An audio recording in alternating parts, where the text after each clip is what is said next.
Hi, my name's John and this is my partner Michelle. And this is our 7-year-old 70,000 mile Tesla Model S. Come with us as we travel through 9 countries from the south coast of the UK to the top of Norway. A journey of over 5,000 miles in a car that the tabloid press would have you believe has little to no battery performance left. And let's see whether the Tesla charging network is up to the job of getting us all the way there and all the way back. Because if it is, Elon's paying for all the fuel. Welcome to the long free ride.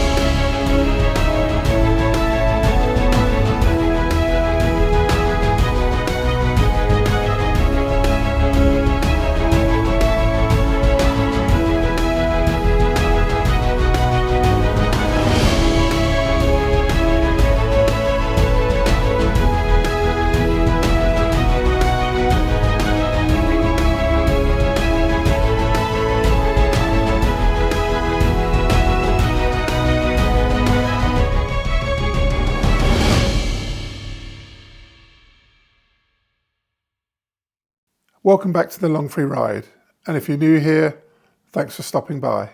This episode sees us docking on the overnight ferry from Bergen and then heading down to an overnight stop near Esbjerg where we'll be staying with a friend. Then the next day we push on to Bremen. Zooming in, you'll see that we stop 3 times each day to charge, but we are putting a fair number of miles under the wheels in this episode. The ferry docked pretty early in the morning at the Danish port of Hirtshals. Perhaps we hadn't got enough sleep, but we managed to forget to turn the camera on when leaving the ferry. We skipped breakfast on board and drove to the first Tesla supercharger.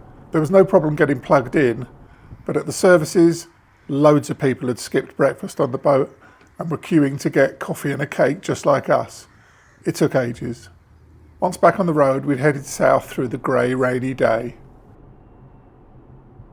We drove for just over a couple of hours, covering about 140 miles.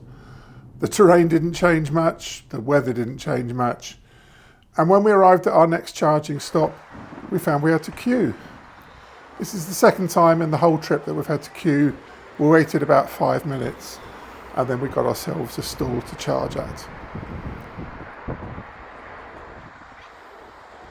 We put another 80 miles behind us before stopping to charge at Esbjerg. This would give us enough charge to get cracking the next day. But with still some time on our hands before meeting our friends, we thought we'd take an explore of the local area. This is an art installation called Man Meets the Sea, and it's 4 very large white sculptures. They're concrete and they're about 9 metres tall. This was first sketched in 1954 but only opened to the public in 1995. The artist is Sven Hansen, and it depicts man's encounter with nature before we were corrupted by trade and going out on trading voyages. The artist Wig Hansen thought that 4 was a harmonic number that went well with the idea of a pure humanity. Now these sculptures can be seen up to 10 kilometres away. Once Denmark's principal fishing port, Esbjerg is today an oil town. If you're from the UK, think Aberdeen. The port is very much an industrial port, but 10 or 15 miles further north you'll find unspoilt beachfront where we decided to take a stroll.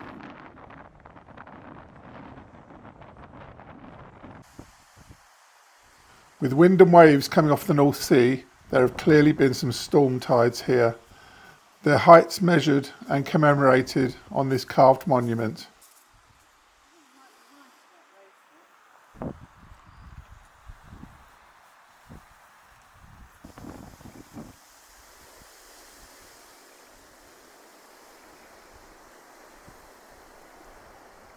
As well as the horse riders, we came across a paraglider who was having great fun riding the air pushed up by the sand dunes.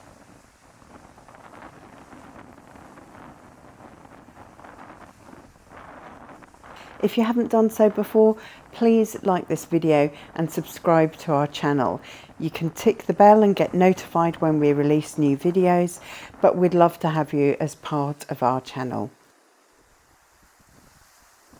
After our walk on the windswept shoreline, we headed back to the car and drove to our friends Morton and Tina.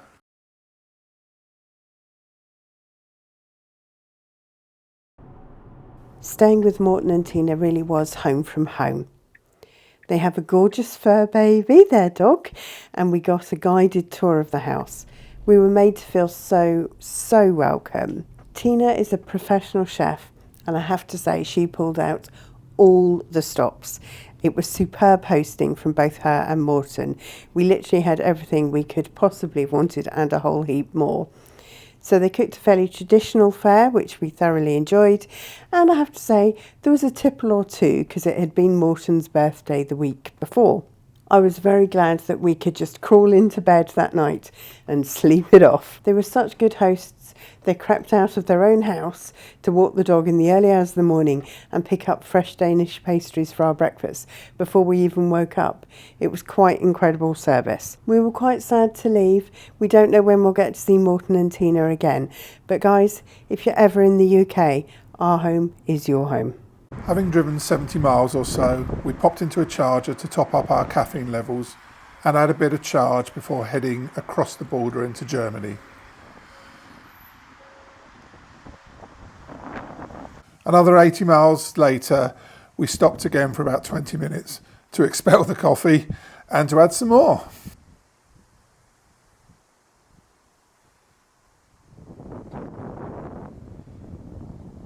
The roads around Hamburg were dire, and we found ourselves pining for those 50-mile-an-hour roads of Norway, where the only hold-ups were slow RVs and reindeer in the roads.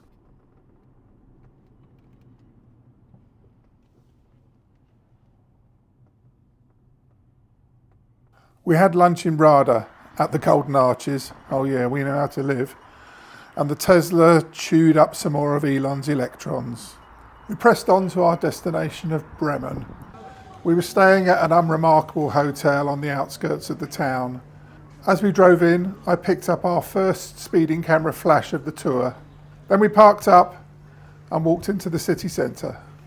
This bronze sculpture was made by Gerhard Marx in 1958. It's the Bremen town musicians from the Grimm Brothers fairy tale. That story was written in 1819 about 4 domestic animals who, after a lifetime of hard work, are neglected and mistreated by their respective owners. So they run away to become town musicians in Bremen. They chose Bremen because it's a city known for its freedom. But actually, they never arrive. En route, they look into a little cottage that's lit up, and they can see that it's robbers enjoying ill-gotten gains. So they stand on each other's backs and scare the robbers away by making an absolute din. Those 4 animals then take over the cottage, eat the robbers' food and settle in. When the robbers return to take back the cottage, the first robber sees the cat's eyes in the darkness and actually thinks it's coals of the fire. The cat scratches the robber's face with its claws, the dog bites his leg, the donkey kicks him, and the rooster crows and chases him out of the door. Now, the robber actually tells a story to his dodgy companions that he was set upon by a horrible witch who scratched his face, meaning the cat, a dwarf with a knife, meaning the dog, a black monster who hit him with a club, meaning the donkey, and a judge calling at him from the rooftop, meaning the roosters. When those animals go into Bremen, the townsfolk applaud them for ridding the district of the terrible robbing beasts. Having looked at many of the stunningly well-preserved buildings in the city centre, our eyes were drawn to a couple of slackline walkers, or maybe you should say acrobats, performing on lines strung between the higher buildings in the area. The wind was quite strong and gusty, so how they managed to keep their balance was beyond me. Not only that, they were way up in the air.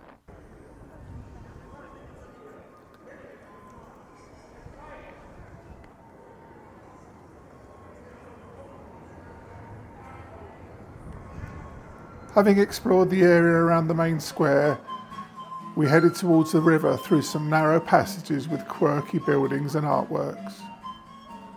We were lucky enough to arrive at the Glockenspiel house just in time to hear the end of its tinkling chimes.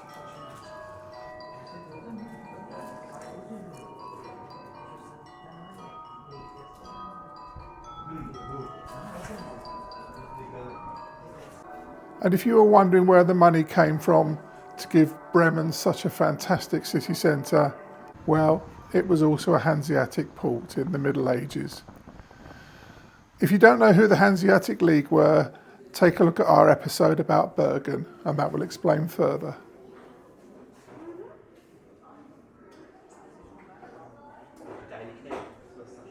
There were a number of beer houses on the banks of the river, so we stopped to sample some of Germany's finest before heading off for dinner in the quirky Schnorr area of the city. Stay with me here, folks. It's time for the trip statistics. In this episode, we covered 516 miles, which is 831 kilometres. We consumed 195 kilowatts of power, whatever that means, and we stopped to charge 6 times. That was us being stationary and connected to the Tesla supercharger network for 2 hours 35 minutes. It still cost us nothing to charge the car because we were able to use all superchargers on this episode. If you don't understand why, it cost us zero, zilch, nothing, absolutely nothing to charge the car and still cover 516 miles. Please go check out our other video on charging strategies. Thankfully, nothing else broke on the car, so there were no other associated car costs. That's not always the case, as those of you that have watched our other episodes will have found out. Now let's add that to the grand total for the trip so far. We hope the Long Free Ride is demonstrating that you can do long road trips in an electric vehicle. Please like, share and subscribe to the channel to help us bring this message to a wider audience. They think it's all over. Oh, I guess it is now.